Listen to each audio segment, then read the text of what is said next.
Okay, so the Chazaras from yesterday is Pesachim Zayin Daled. So go ahead and read back to us. So wait a second. So that's Mishna number. So it's Mishna Daled of Perek Zayin.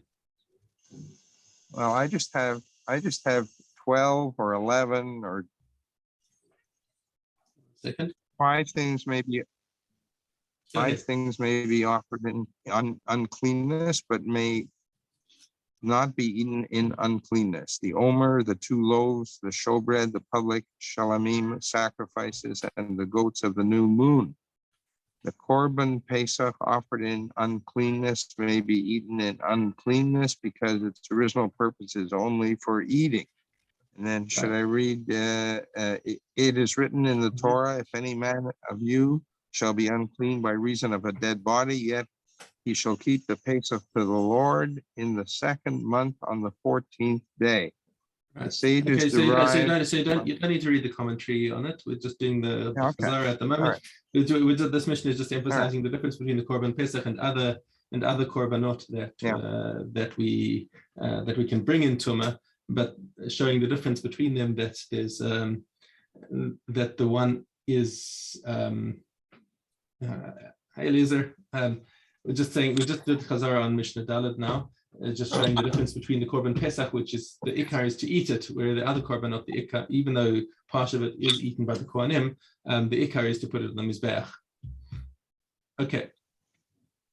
So, Eliezer, you want to take Mishnah Hay? Which are you doing the Chazar, right? We're doing Chazaras, yeah. Okay. 1 second. Dalet Hay. I mean, not Dalet Hay, Zion Hay. Mm-hmm. Okay. I'm using my phone because I still can't get it on the computer. Okay. All right. Yeah, Zion Hay. Okay. If the flesh of the Pesach offering became contaminated, but the fat remained uncontaminated, one may not throw the blood. If the fat became contaminated, but the flesh remained uncontaminated, he throws the blood. But in the case of other consecrated animals, it is not so. Rather, even when the flesh becomes contaminated and the fat remains uncontaminated, he throws the blood. Okay, Toby, you want to take Vav? I don't know where he's reading now. Okay, he's not reading the Kati translation. He's using an ArtScroll translation. Okay. So we're in Mishnah 6.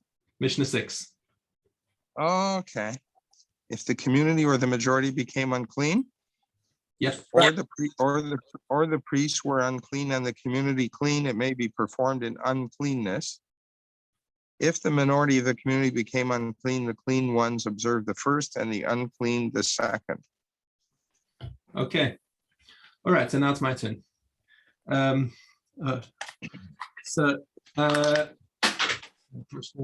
Mishnah Zayin, Pesach shenizrak damo. Okay, so we have a Korban Pesach where the blood has already been thrown on the Mizbeach. Okay, so that's the important part that the Kohanim do over there. And then it turns out that the Korban itself is Tameh. Tzitz meratze. So then the tzitz, that's the garment that the Kohen Gadol wears on his forehead. That is it's meratze. Let me just see that it's mechaper on the avan of the tumah. In other words, even if the korban was tameh and the blood had been thrown, the tzitz is meratze on the korban. The korban is kosher, and you don't have to bring another korban. Okay, which means basically in terms of the obligations of the people who brought the korban pesach, this is the nafkamina over here. If the korban had become tameh before the blood was thrown, they would be obligated to get out there quickly and find another korban, and bring it back and say, okay, let's try this one. But since the blood has already been thrown, even though they haven't eaten it, and this is perhaps a slight nuance in the fact that we say that the whole purpose of the korban pesach is to eat it.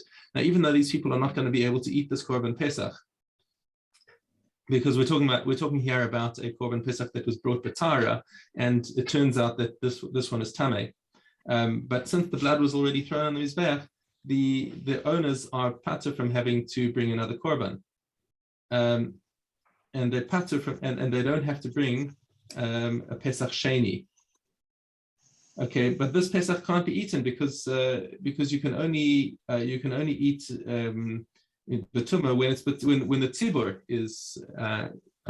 You're back with your computer. You can only eat the korban Batuma if the whole tzibur is tameh. Okay, now we've got you two angles. Thank you. I'll get rid of one of them. Yes, I think you should. Thank you. Okay. I don't like it. Hi, just is that an echo? I'm going to remove you. Oh, wait, I had the phone here. Wait, give me 1 second. No, I'm not giving you that second. I just kicked you out. Hate to repeat myself. Okay. Right. Okay, so that's so the korban. So these people are now in the matzav where they brought their korban pesach, but there's nothing to eat. Can you hear me? Yes, we hear you. I can't hear you. Yeah. Oh, Tuvia, can you hear me? Yes, yes. Okay. Okay, so sorry, Eliezer. This is Now you can hear me, Computer issue. yes, we can Yes? we can hear you. Yes, but I can't hear you. turn up your volume.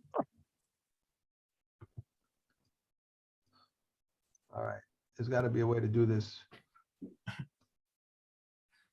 Oh man, computer. I'll get it. You keep going. Okay, we're going to I keep got it. going. Okay. All right.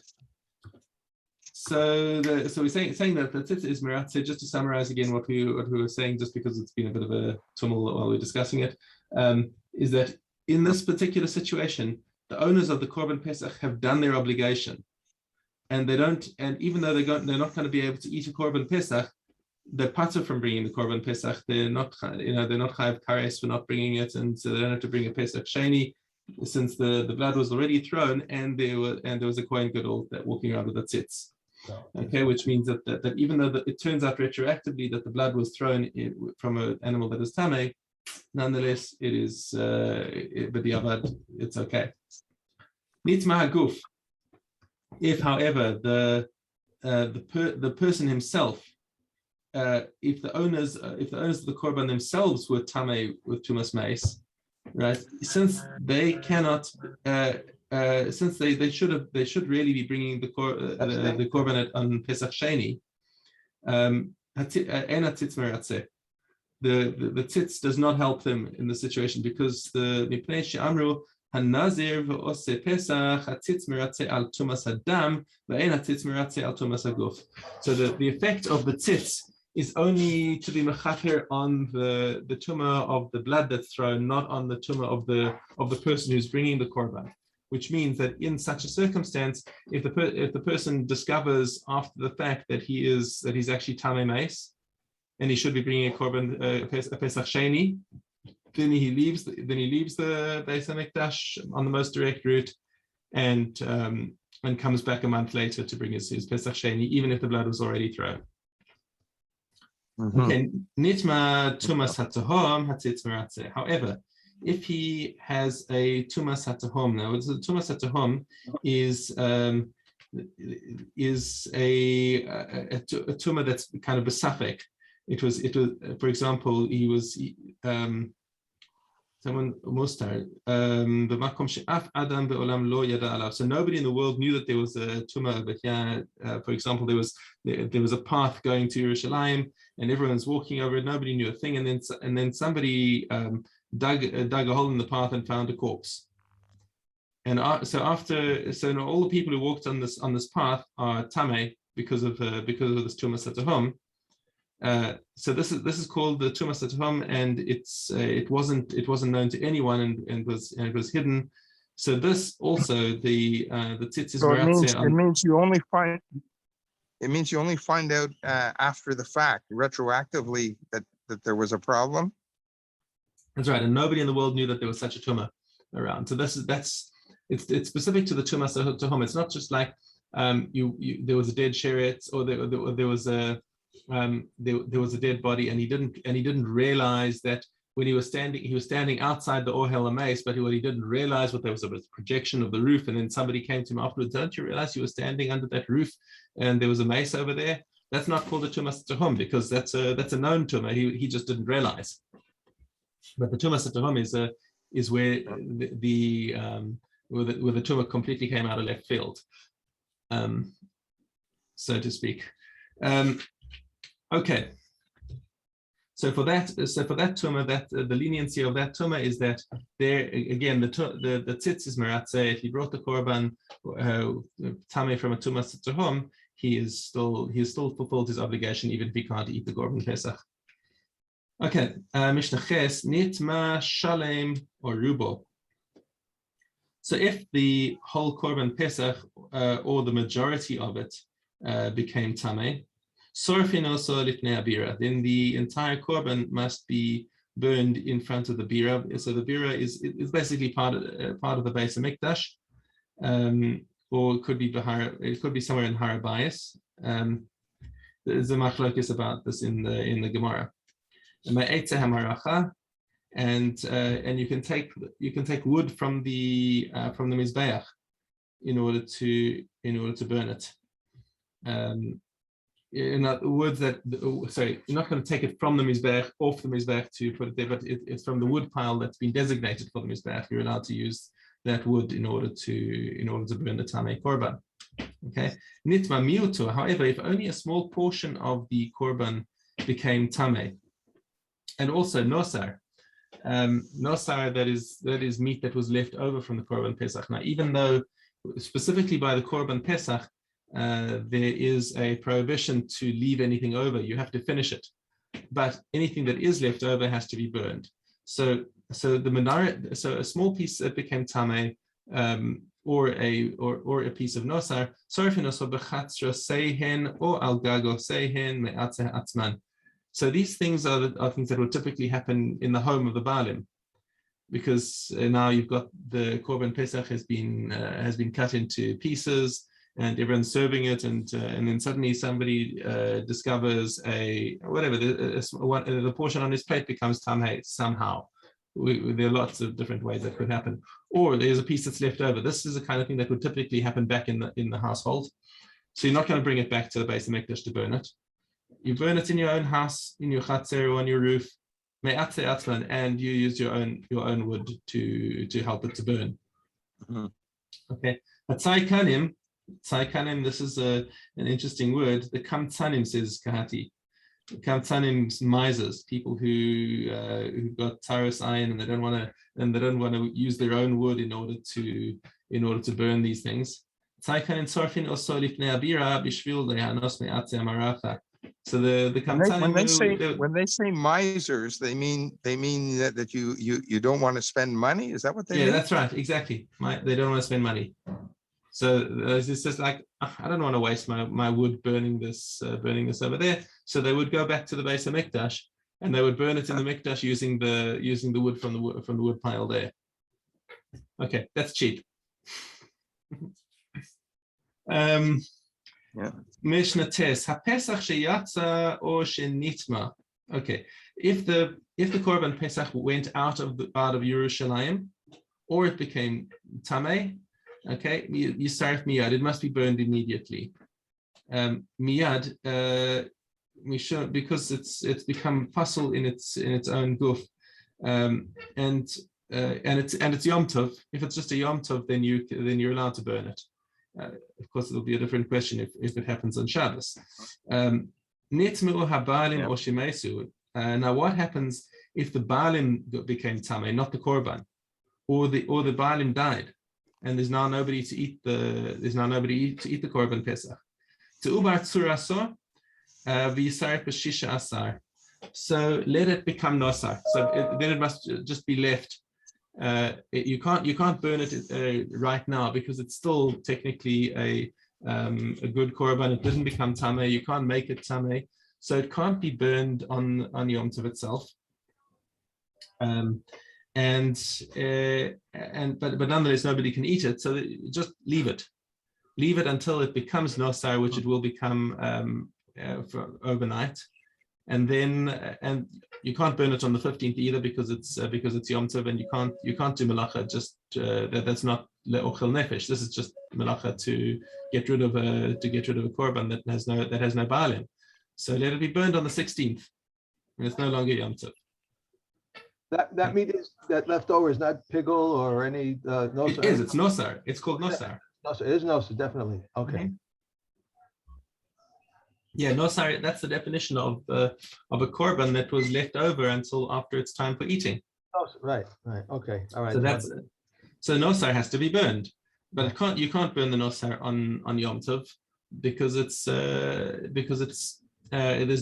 no purpose to it. There's no ochel nefesh. It's still a melacha, and Yom Tov the heter is only for ochel nefesh. Does that have anything to the idea that it did have kedusha to it? Well, it did have kedusha to it, but Right. So do we have another reason you can't burn it on the Yom Tov? No, because if it was it's got kedusha and if it itself became tamei, then you burn it even on the Yom Tov. Oh, okay. Okay. Okay. Rabbi Yochanan ben Baruch Omer, Af ze yisarif miyad lefi she'ein lo ochlin.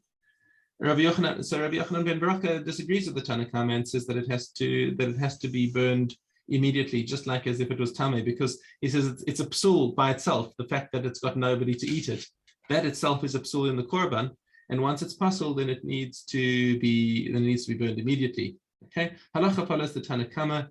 The general rule, Kahati states a general rule at the end of his commentary. He says that the general rule is that anything that where the pasul is in the guf of the korban, that must be burned immediately.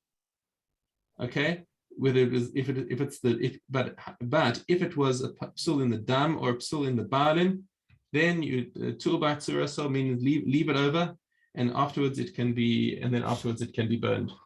What is the I can't think of the word now. The punit, if someone eats this after the time, it's no. So that's pigul. That's pigul. It's not if he eats it after the time. It's if he has intention at the time of the avoda to eat it outside the time, or to be maktir it outside of the time. There's no I can't think of the word. There's a punishment for this. There's a lav, or it's a. Well, to turn something into pigul is a lav, but it's a lav she'ein b'maaseh because there's no act that turns it into pigul. It's machshava. So you never get malchus for machshava. Okay, but the machshava turns it into pigul, which if you eat it is kares. That's okay. This is kares. Okay. Yeah, and the same is for nosar. Nosar, eating nosar also is an onish kares. Okay, good. Okay. Chazara, back to Perik Daled Mishna Ches. The citizens of Rico did 6 things. For 3 they have reproved them, and for 3 they have not reproved them. And these are the things for which they have not reproved them. They graft palms all day on the 14th of Nisan. They wrap the Shema, and they reap and stack prior to the Omer, but they have not reproved them. And these are the things for which they have approved them. They permit the branches which was sacred property for personal use, and they eat the fallen fruit from beneath the tree on Shabbos, and they give Pesach a payah from vegetables, and the Chachamim have reproved them. Okay, Tuvia, you want to take Mishnah 9? Are you with us in chapter 4, Mishnah 9? Chapter what? 4? Chapter 4, yeah, we're doing Chazara from what we learned a week ago. Okay, just a moment.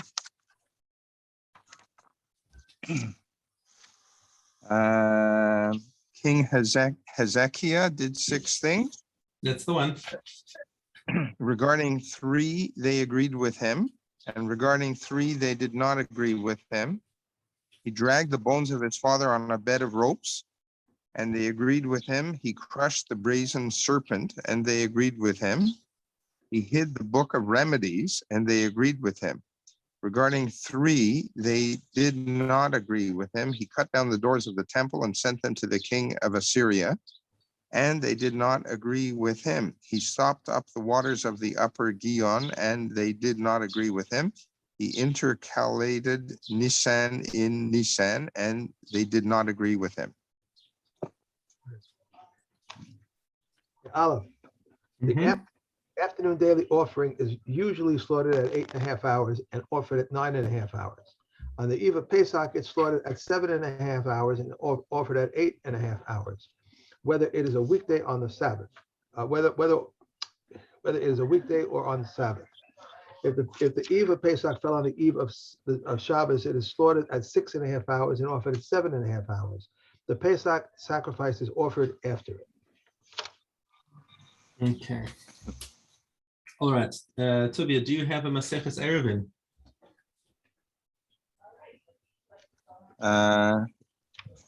Where is him? I don't think so. Okay. Well, if you got the Kahati app or Safaria app on your phone, you could follow along. But we're in Perek Hey Mishna Aleph. Okay. Okay. How does one extend the towns? A house is recessed or a house protrudes. A tower is recessed or a tower protrudes. There were ruins 10 tefachim high, 10 tefachim high, bridges or mausoleums in which there is a dwelling. They entered the boundary opposite them. And they make it as a square table so that one may gain the corners. So they gain the corners on that, and they also gain the corners on the circle. Yeah, that's right. So they basically make a rectangle around the edges of the city. So Right. even if it's like a sort of an L shape or whatever, then the corner over there that's unpopulated is still considered part of the core city before they even start with the Tchum. We grant a karpef to a town, and these are the words of Rameh. But the Chachamim say they did not say the rule of karpef except between two towns. If this was 170 amos and a fraction, and that one had 70 amos and a fraction, a karpef is granted to the two of them to become as one. Okay. Tuvi, want to do the next? It's 5:3. Chapter 5 and then 3. Yeah, have you found the Mishnah? Is that Eruvin. if one slaughtered it for such? No. Is that where we are? You're still in Pesachim. Hmm? I think you're still in Pesachim. We're in Maseches Eruvin. No, I don't have it. Okay, carry on, Elisa then. Similarly, 3 villages formed a triangle. If they are 141 and a third amos between the 2 outer ones, the middle one causes all 3 of them to become one. Okay. Okay. All right. Next Masechta we're doing is Challah. Gimel Aleph. Yeah. One may eat a chance meal from the dough until it is rolled with wheat and until it has been kneaded into a cohesive lump with barley. Once it has rolled out the wheaten or kneaded into a cohesive lump, that of barley, one who eats it is liable to the death penalty. As soon as she pours the water, she lifts off a challah, provided there are not 5/4 of flour there. Okay, so again, the death penalty over here is Misa B'dei Shemayim. It's not it's not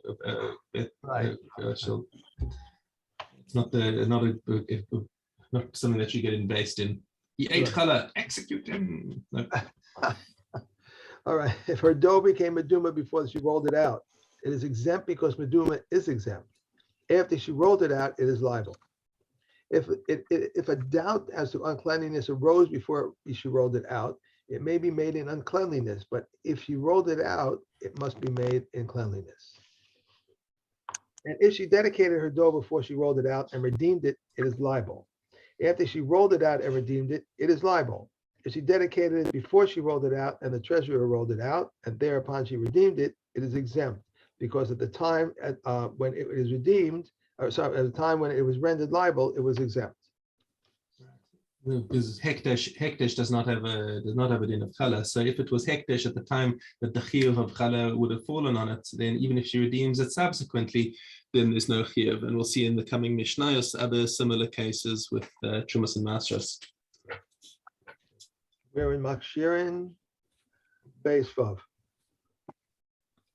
If one found in that city vegetables being sold, if a majority of the population are non-Jews, one may buy them immediately. But if a majority of the population are Jews, he must wait an amount of time and sufficient so that they can come from a nearby place.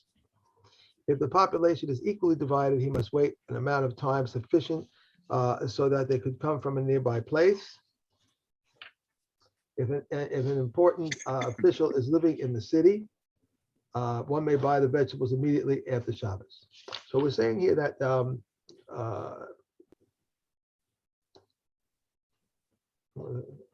but we're waiting. If a majority of the population are Jews, he must wait an amount of time sufficient so that they can come from a nearby place. He's waiting for more Jews to come then to sell. No. The point being that this is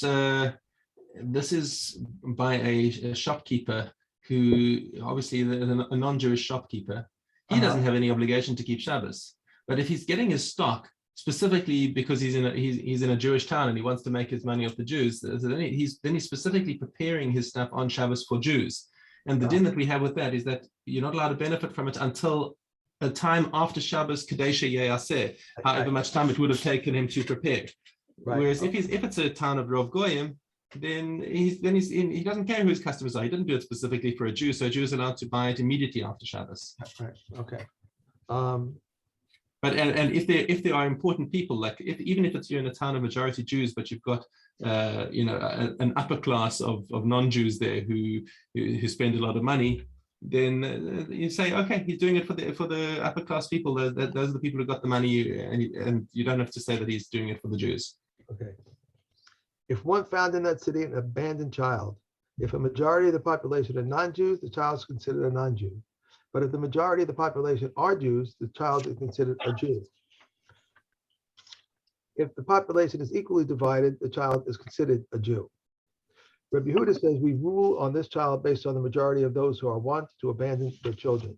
In other words, Rabbi Yehuda is saying that there's no way this child is a Jew because Jews don't do that kind of stuff. But Jews wouldn't abandon their child. Okay, but the halacha doesn't follow Rabbi Yehuda. It follows the law of Rov. Where if it's a majority Jewish city, then you assume that it is a Jewish child.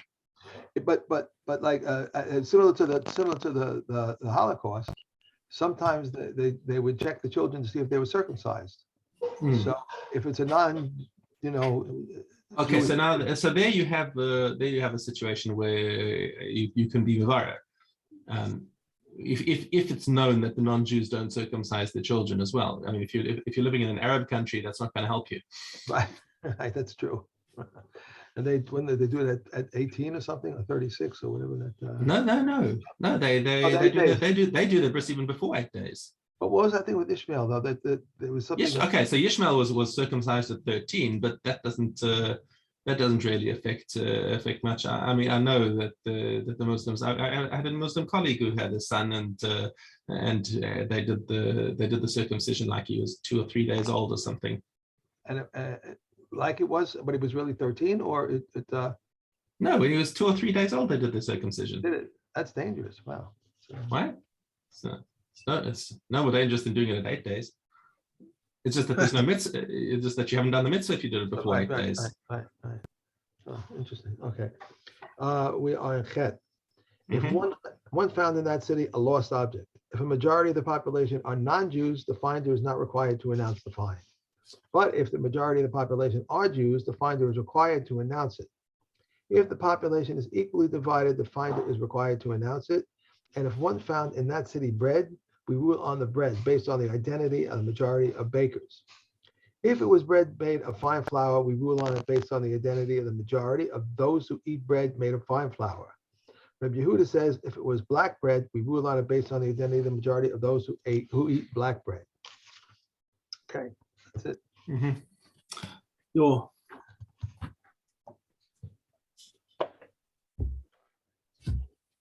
Have Arachin Beis Gimel. We do not blow less than 29 trumpet blasts in the temple, nor more than 48. We do not use less than 2 lyres, nor more than 6. We do not use less than 2 flutes, nor more than 12. On 12 days during the year, the flute plays before the altar. during the slaughtering of the first Pesach offering and during the slaughtering of the second Pesach offering, and on the first Yom Tov of Pesach and on the Yom Tov of Shavuos, and on the 8 days of the festival, and on the 8th day of the festival. He would not play a copper flute but a reed flute because its sound is pleasant. And he would conclude with only a single flute because it would make for a better close. They were slaves of the Kohanim. These are the words of Reb Meir. And Reb Yossi says they were the families of the Beis Habagerim and Beis Sephora, and from Emamim, from which the Kohanim would marry. Reb Chanin and Ben Antignio says they were Levites. We keep no less than 6 inspected lambs in the chamber of the lambs, sufficient for Shabbos and for the 2 festival days of Rosh Hashanah. And we may add any number. We take no less than 2 trumpets, and we may add any number. We take no less than 9 harps, and we may add any number, but there is only 1 cymbal. Right. So this whole period of Arachin is kind of segued off from the minimums and maximums of what the Erech vows can come to, and it goes through a whole bunch of other things too, of minimums and maximums of various other things in halacha, which are completely unconnected. The only thread running through this parak is that we're talking about minimums and maximums, and you can remember these, so that you can remember these particular halachas. Is that 1 cymbal played by 2 people? So, the sound of one cymbal crashing, or one hand clapping, right? when you shut off the recording, I'll tell you a funny story. Okay. Ket David. So we're in Maseches Gittin now, and Ches Hey. Hey, if he wrote the date of the get according to the reign of a kingdom which is unworthy, according to the kingdom of Medea, according to the kingdom of Greece, to construction of the temple or to the destruction of the temple, or if he was in the east and he wrote in the west, or in the west and he wrote in the east, she must leave both of them, and she needs to receive a get from each of them. In other words, it was an invalid get, which means that if she now remarries on the basis of this pasul get, then she needs to get a new get from both of her husbands, and she's going. And now you're going to read the whole list of penalties that she gets for not making sure that her get was valid. She's entitled neither to a ketubah nor ufrik, nor sustenance, nor worn out clothing from either. If she took from either, she must return it.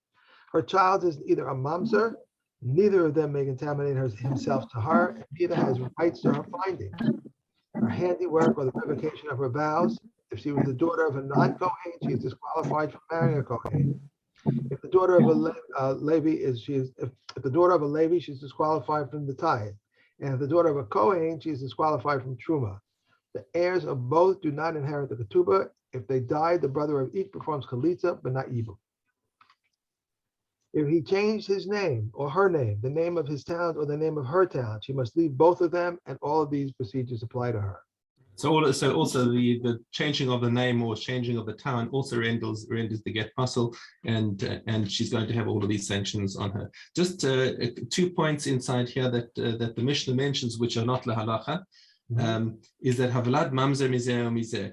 Yes, if she has a child from the second husband, then yes, that child would be a mamzer. But if she returns to her first husband and has a child from him, this din that the child is a mamzer, that's only Rabbi Akiva who holds that. The halacha is that it's just a stam lav. It would not be a mamzer from the first husband.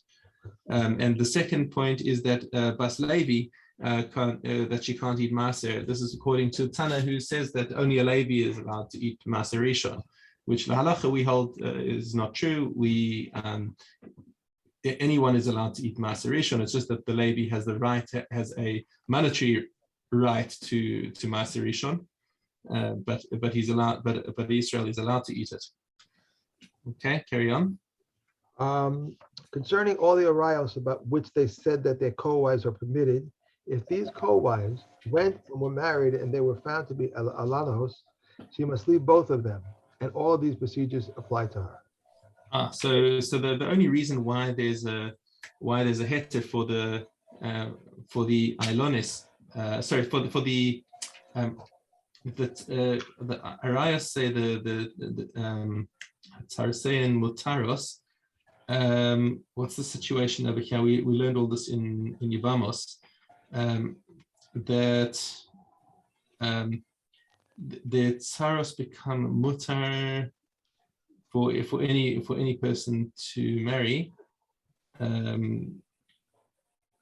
because there was a patur from Yibum. Yeah, okay, because there was a patur from Yibum, so the tsaros could go off and get married without a Yibum at all. Okay, and then it turns out that the erva, the woman who was an erva, was actually an Ilonis, and therefore their kiddushin was a kiddush taus, and therefore it turns out retroactively that the tzara who got remarried actually needed a yibum or a chalitza. Then she's called a yavam l'shuk. So it's asur for any person to marry her until she has a yibum, or until she has a chalitza. Okay. However, again, this tetzem is zera. She needs a divorce from both of these men. Okay, so this is again Rabbi Akiva, who holds that any kind of child from a prohibited relationship it becomes a mamzer, whereas the halacha does not follow him. We only said that if there was an avon kares between them, that the child would be a mamzer. So we don't hold like Rabbi Akiva. Okay. Zion, if one married his yuvama and a co-wife went and was married to another, and it was discovered that this one is an alonis, she must leave both of them, and all of these procedures apply to her.